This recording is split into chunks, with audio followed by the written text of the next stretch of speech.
Assalamualaikum warahmatullahi wabarakatuh. Masa kejayaan dinasti Abbasiyah.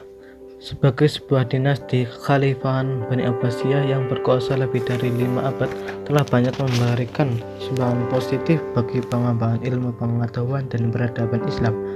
Dari sekitar 37 orang khalifah yang pernah berkuasa, terdapat beberapa orang khalifah yang benar-benar memiliki kepedulian untuk mengembangkan ilmu pengetahuan dan peradaban Islam serta berbagai bidang ilmu lainnya seperti bidang-bidang sosial dan budaya.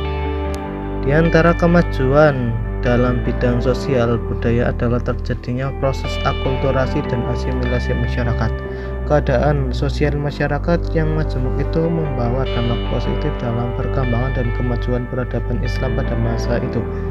Karena dengan ilmu pengetahuan dan keterampilan yang mereka miliki dapat dipergunakan untuk memajukan bidang-bidang sosial budaya lainnya yang kemudian menjadi lambang bagi kemajuan bidang sosial budaya dan ilmu pengetahuan. Di antara kemajuan ilmu pengetahuan sosial budaya yang ada pada masa Khalifah Bani Abbasiyah adalah seni bangunan dan arsitektur, baik untuk bangunan istana, masjid, bangunan kota, dan lain sebagainya. Seni arsitektur yang dipakai dalam pembangunan istana dan kota-kota seperti pada istana Khosrow Zahabi dan Khosrow Khulti.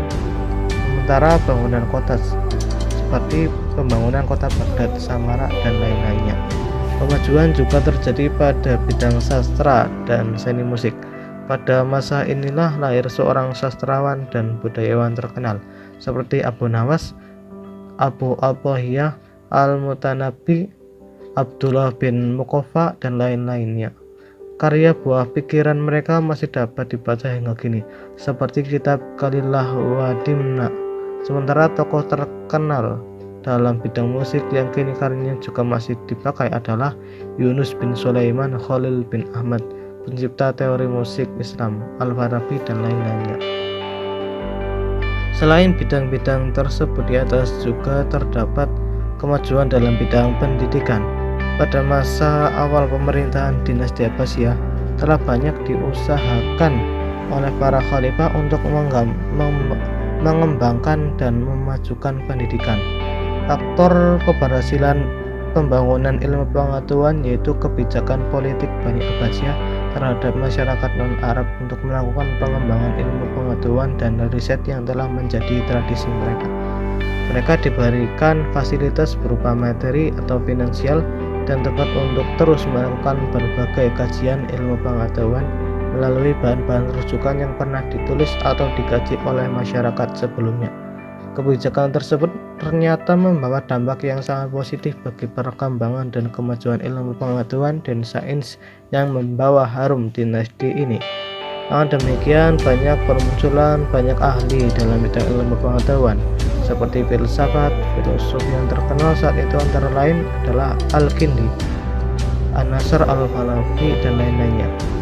Kemudian ilmu pengetahuan dan peradaban Islam juga terdapat pada bidang ilmu sejarah, ilmu bumi, astronomi, dan sebagainya. Di antara sejarawan Muslim yang pertama yang terkenal yang hidup pada masa dinasti Abbasiyah adalah Muhammad bin Ishaq.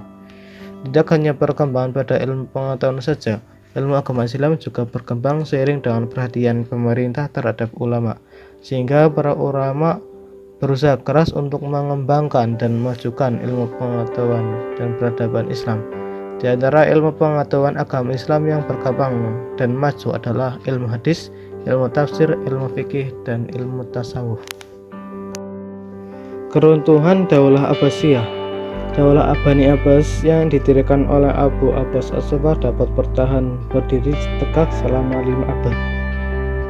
Khalifah yang terakhir adalah Al-Muqtasim. Pada waktu dia memerintah, keadaan Daulah Abbasiyah sudah tidak kuat lagi dan sudah tidak disegani oleh negara lain. Sebab-sebab runtuhnya Daulah Abbasiyah. 1. Sebab-sebab dari dalam, yaitu persaingan antara keturunan Persia dan Arab, angkara murka terhadap Bani Umayyah dan kaum Alawiyin, kelemahan di bidang mekanisme pemerintahan, kemerosotan ekonomi. Khalifah amat terpengaruh oleh bid'ah-bid'ah agama, adanya pengangkatan 2 orang putra mahkota. 2.